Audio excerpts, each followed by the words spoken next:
मैं हूं सुचारिता कुकरेती और आप देख रहे हैं हमारा स्पेशल शो यकीन नहीं होता। आज बात एनकाउंटर के एक्सक्लूसिव वीडियो की। इंडिया टीवी आज आपको सुकमा नक्सली हमले के गुनहगारों के खिलाफ चलाए गए सबसे बड़े ऑपरेशन का एक्सक्लूसिव वीडियो दिखाएगा। आपको दिखाते हैं कैसे लालगढ़ में घुसकर कोबरा 204 के दस्ते ने करीब 20 नक्सलियों को मुठभेड़ में मार गिराया। छत्तीसगढ़ में नक्सलियों के खिलाफ बड़ी सर्जिकल स्ट्राइक हुई। सीआरपीएफ की कोबरा 204 दस्ते के साथ साथ एटीएस डिस्ट्रिक्ट रिजर्व ग्रुप और पुलिस के जॉइंट ऑपरेशन में 15 से 20 नक्सलियों को ढेर कर दिया गया। इस वही वाली पार्टी है। चलो बैकअप दो, बैकअप दो, बैकअप दो, आगे बढ़ो अपने जवान के लिए। इधर से पड़, इधर से कोई पड़ रहा है, इधर से। ओके ओके, आराम से रहे। Fire control. आर देख के अम्मी साहब, उधर से भी फायर आ रहा है।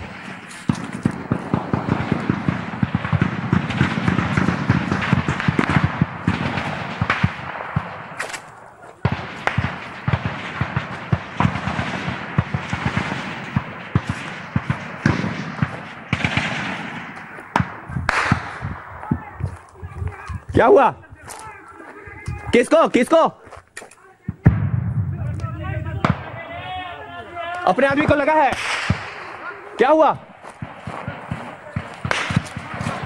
अपने को लग गया क्या? देवदास मोबाइल सब अपने हैं, अपने हैं। आगे सामने देख के फायर, अपने लड़के आगे भाग रहे हैं। कंट्रोल करवाइए एसटीएफ को। पूरा डीआरजी आगे भाग रही है। पूरा फायर कंट्रोल कराई। जब तक फायर नहीं आएगा तब तक कोई फायर नहीं करेगा। जबरदस्ती का जब तक टारगेट क्लियर नहीं तब तक कोई फायर नहीं। बना कीजिए उधर है? केवल टारगेट को देख के फायर करें। अपने लड़के हैं चारों तरफ पूरे जंगल में। बंद करवाइए पीछे से फायर। पूरा फायर बंद करवाइए, पूरा फायर बंद करवाइए। आड़ लेके बढ़ो, आड़ लेके बढ़ो। नक्सलियों के साथ एनकाउंटर बीजापुर और सुकमा जिले के बॉर्डर पर हुआ। सीआरपीएफ ने बताया कि ये ऑपरेशन 3 दिनों तक चला और इसी का एक वाली पार्टी है। वीडियो आप देख रहे हैं। 13 मई और 14 मई की रात मेजर एनकाउंटर हुआ था जिसमें नक्सली मारे गए। ऑपरेशन नक्सली के वीडियो में आप कमांडो की आवाज सुन सकते हैं, कैसे गोलियों की आवाज लगातार सुनाई दे रही है। आपको एक बार फिर से दिखाते हैं ये पूरा वीडियो। उधर से फायर आ रहे थे, कैसे पेड़ में मार रहे थे, पेड़ में मार रहे थे। वही वाली पार्टी है। चलो बैकअप दो, बैकअप दो, बैकअप दो, आगे बढ़ो अपने जवान के लिए। इधर से पड़, इधर से कोई पड़ रहा है, इधर से। ओके ओके, आराम से रहे। Fire control. आर देख के अम्मी साहब, उधर से भी फायर आ रहा है।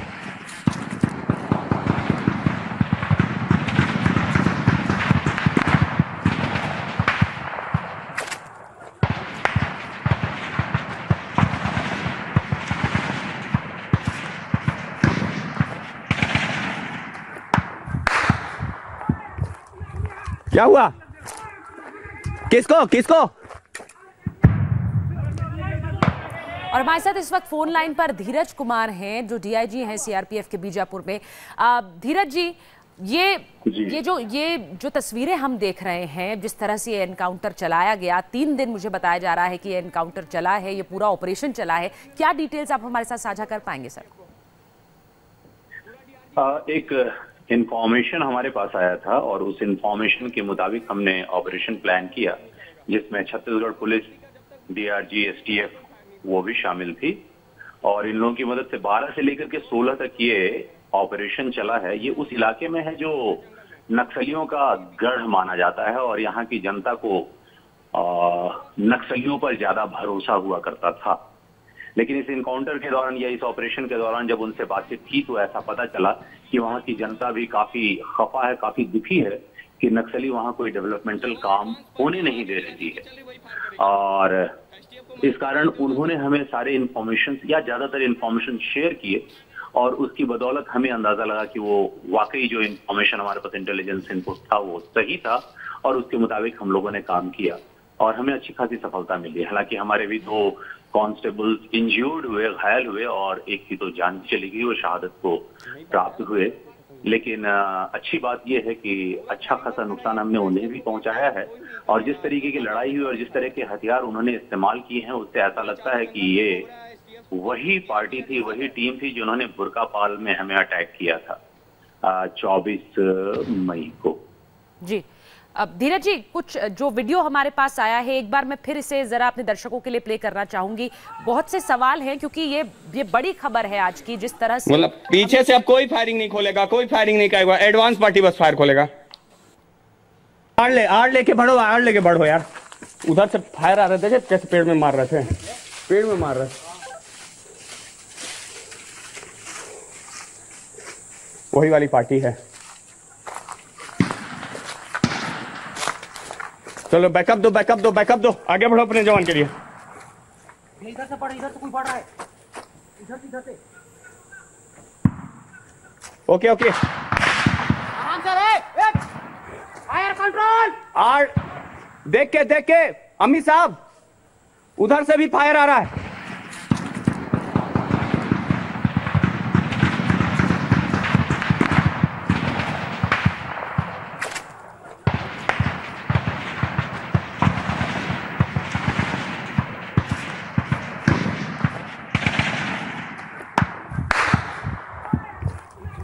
क्या हुआ? किसको? धीरज जी, ये जो वीडियो हम लगातार अपने दर्शकों को दिखा रहे हैं, लगातार इसमें गोलियां चलती हुई सुनाई दे रही हैं, लगातार फायरिंग हो रही है। आपने मुझे बताया कि 12 से 16 यानी 5 दिन ये ऑपरेशन चला है। किस तरह के हथियार ये नक्सली यूज कर रहे थे, वहां इस्तेमाल कर रहे थे? उनकी जो आवाज थी वो AK-47 का एहसास दे रहा था, यानी ऑटोमेटिक वेपन्स, और साथ ही साथ कुछ UBGL भी फायर हुए हैं लगभग 25 के आसपास में, ऐसा आभास है। तो इसका मतलब उनके पास ऑटोमेटिक वेपन्स आ चुके हैं। और हमें अगर इसको रिलेट करने की बात करते हैं तो अभी हाल में जो इंसिडेंट हुआ था उन इंसिडेंट्स में हमारे कुछ ऐसे हथियार गए भी थे।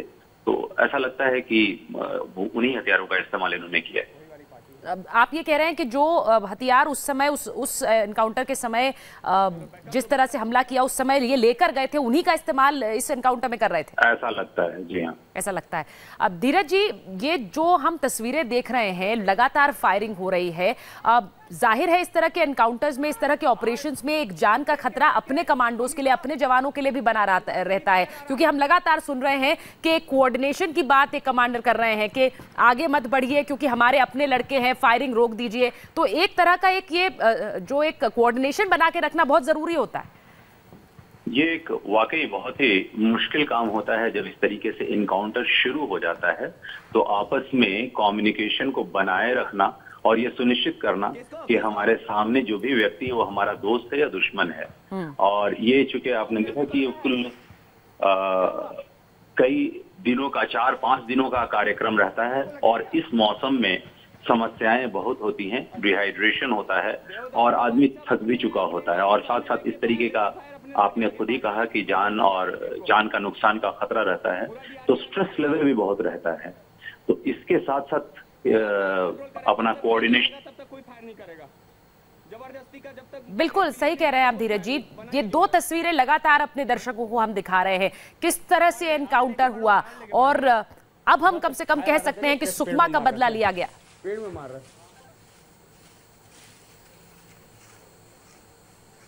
वही वाली पार्टी है। चलो बैकअप दो, आगे बढ़ो अपने जवान के लिए। इधर से पड़, इधर से कोई पड़ रहा है, इधर से। सीआरपीएफ के डीआईजी बीजापुर के धीरज कुमार जो हमें जानकारी दे रहे थे, 12 से 16 तक ये ऑपरेशन चला है, यानी कि 5 दिन ये ऑपरेशन चला है। और इस ऑपरेशन के दौरान किस तरह से अलग अलग फोर्सेस के बीच एक कम्युनिकेशन बहुत जरूरी है, एक सामंजस्य बिठाना बहुत जरूरी है, क्योंकि जैसा धीरज कुमार बता रहे थे 5 दिन तक इन्हीं जंगलों में इन फोर्सेस को, इन जवानों को रहना पड़ता है। उसमें लाइफ थ्रेट रहता है, जान को लगातार खतरा बना हुआ है। इसके बावजूद इन जंगलों में अंदर जाना है, उन इलाकों में जाना है जहां को लेकर इनपुट मिली हुई है, और वहां पर जाकर इनको, इन नक्सलियों को खदेड़ना है। तो बड़ी चुनौतियां इनके सामने लगातार 5 दिन तक इस ऑपरेशन में बनी रही होंगी। एक बार फिर देखिए इस वीडियो को। अपने को लग गया क्या? आड़ लेके बढ़ो यार। उधर से फायर आ रहे थे, कैसे पेड़ में मार रहे थे, पेड़ में मार रहे थे। वही वाली पार्टी है।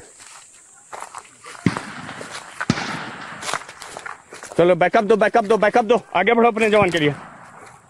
इधर से पड़, इधर से कोई पड़ रहा है, इधर से। ओके आराम से रहे।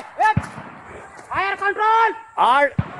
देख के अम्मी साहब, उधर से भी फायर आ रहा है।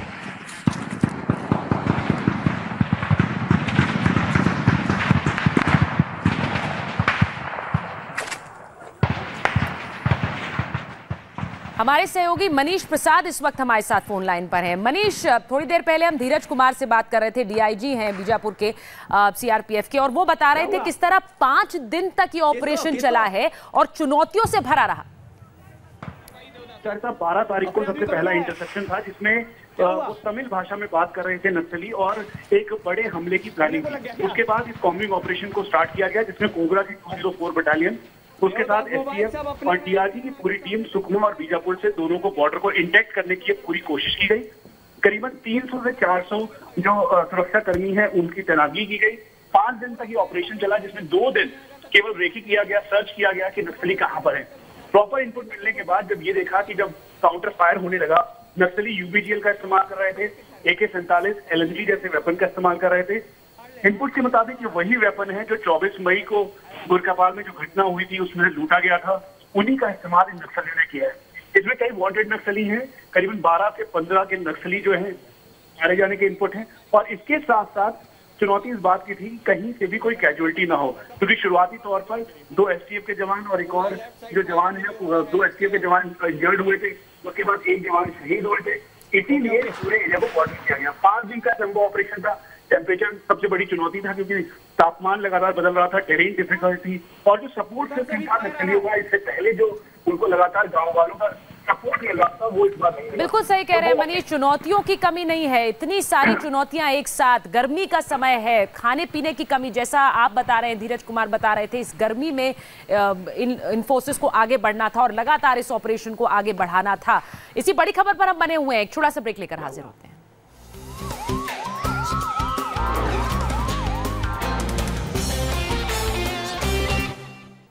तो नक्सलियों पर किस तरह से एनकाउंटर किया गया उसका एक वीडियो हम आपको दिखा रहे हैं। किस तरह से एक वाइटल इंफॉर्मेशन मिलने के बाद जो कोबरा फोर्स है, एसटीएफ और साथ ही छत्तीसगढ़ पुलिस ने एक जॉइंट ऑपरेशन में तकरीबन 20 नक्सलियों को मार गिराया।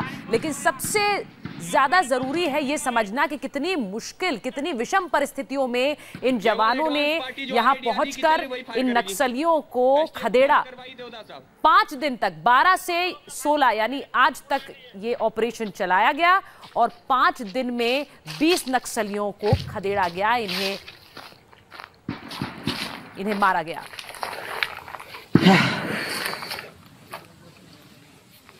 और इधर किसी को नहीं लगा ना सामने? नहीं पता यार, अपने लड़के को तो नहीं लगा है कहीं। पूरा फायरिंग बंद कराइए, पूरा स्टेप को बोलिए फायरिंग कोई नहीं करेगा, जो टारगेट देख रहा है वही फायर करेगा। पूरे चारों जंगल में कोबरा, एसटीएफ, अपनी डीआरजी आरजी सब है।